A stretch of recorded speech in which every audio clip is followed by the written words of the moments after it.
In spite of what the graduation speakers say every spring, our town's pretty average.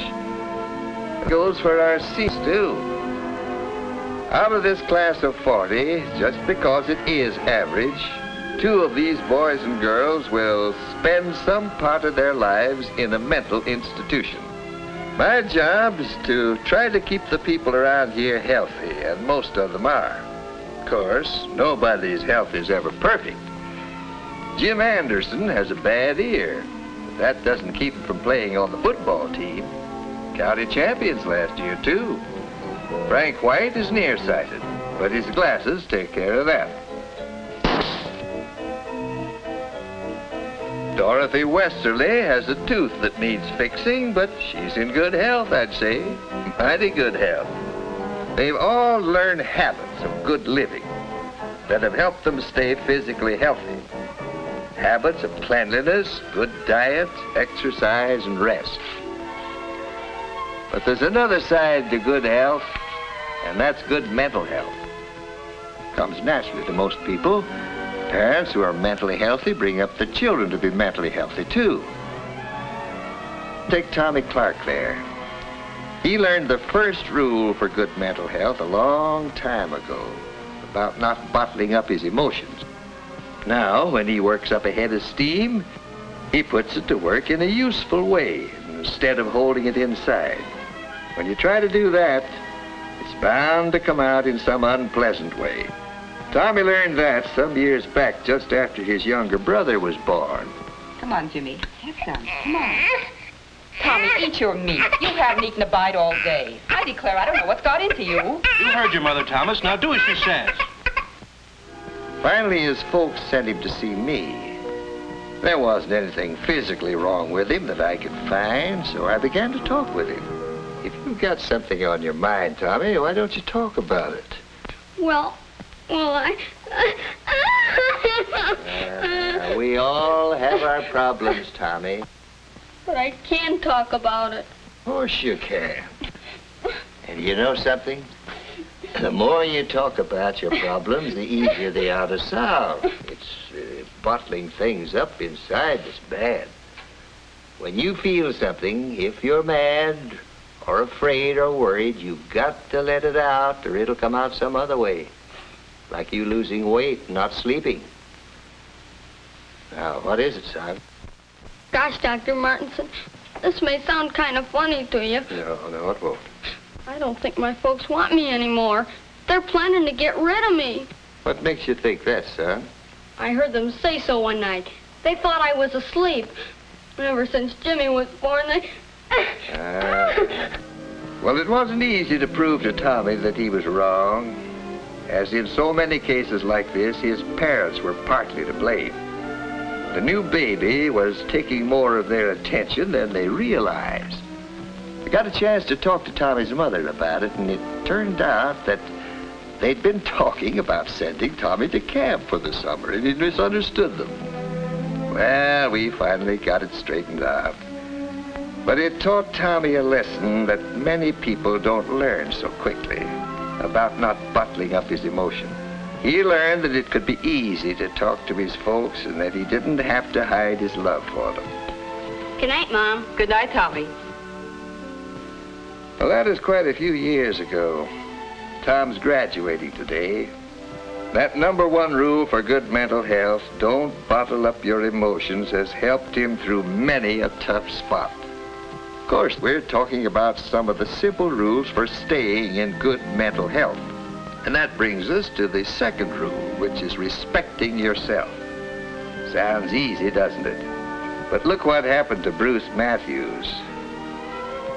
He went out for the tennis team a couple of years ago, and while he had a lot to learn, he had the makings of a fine player. But he wasn't satisfied with slow, steady improvement. Oh, he expected himself to be perfect right from the start. Missing a point would make him boil over at himself. Well, the coach finally caught on to what Bruce was doing to himself with his demand for perfection. Sure, I think it's fine to keep wanting to improve. I understand that, but I think you're going at it the wrong way. How do you mean? Well, did you ever stop to think how good your game really is? Yeah. After missing that last point? That's just what I'm getting at. You're worrying too much about the game and you don't enjoy it. But, gee, Coach, I know I can do better. Sure you can. But the point is you shouldn't let yourself get mad every time you miss a point. Why, even the world's champion can't make every point. You can't be perfect. You've got to learn to get more pleasure out of this game. So take yourself as you are and instead of expecting yourself to be perfect. It took a while for Bruce to get what the coach was driving at. But little by little, without letting up one bit on trying to improve his game, he learned to enjoy his skill rather than fret over his occasional misses. Yes, he's learning that second important habit for keeping in good health. Good mental health, I mean. The habit of feeling right about himself. Along with that goes a third important habit. Feeling right about other people, too. That means getting along with others, having fun with them, being part of the group. There's no room for bashfulness in good mental health. To look at Otto Markel there, you'd never guess what he was like a year ago. For some reason or other, he was convinced that people just didn't like him much. He never tried to make friends or to be one of the bunch. It was Miss Reinert who came to Otto's rescue. I think you'd enjoy getting into one of the school clubs. I don't know. I really don't have any time.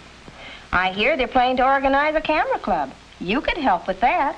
I'm not very good with my camera. I don't think they'd want me in the club. Of course they would. The more the better when you're organizing a club. Gosh, Miss Reinert.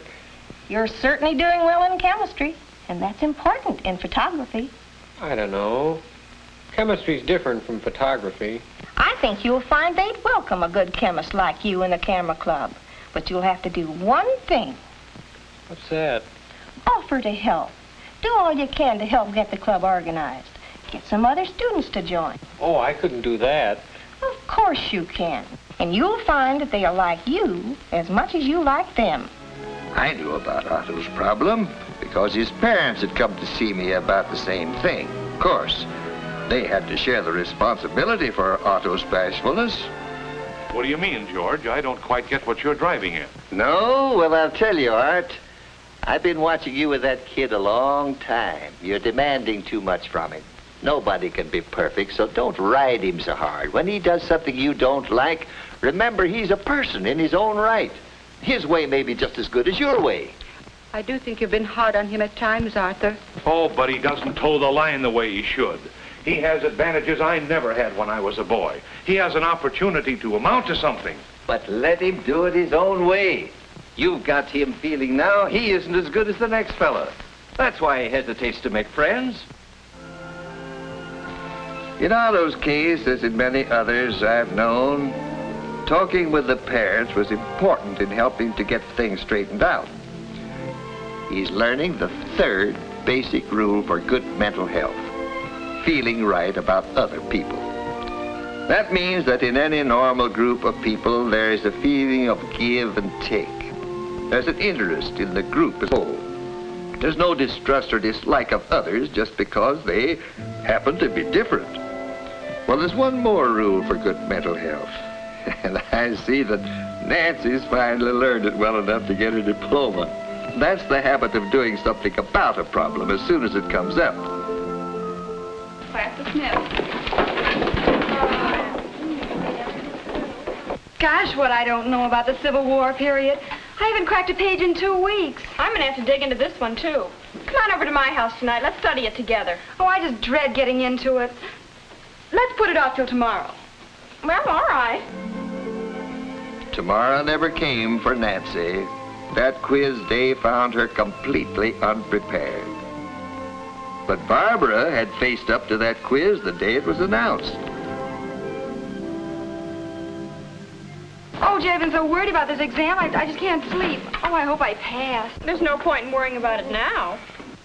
Nancy not only had double trouble with that quiz, she had triple trouble. Before, during, and after. If she'd got busy just as soon as it was announced, instead of just worrying about it, it would have been a lot easier for her. Yes, The people around here are learning some of the basic rules for staying in good mental health. First rule is, don't bottle up your emotions like love, fear, anger. Express them naturally. Of course, emotions like anger have to be expressed with consideration for others. Above all, don't carry a grudge. Get it off your chest. The second rule is to respect your own abilities. Always try to improve, but remember that you're human. The third rule is to respect others. Treat them as friends. And finally, when a problem shows up, face it at once, calmly, reasonably, and honestly. And remember that one of the best rules for good mental health is talking out your troubles and problems with someone whose opinion you respect. Your parents, your family doctor, your school teacher or advisor. Your clergyman may be the right person to talk to on many things. Whoever it may be, talking is one of the best tonics there is for good mental health. Another good tonic is an interesting hobby.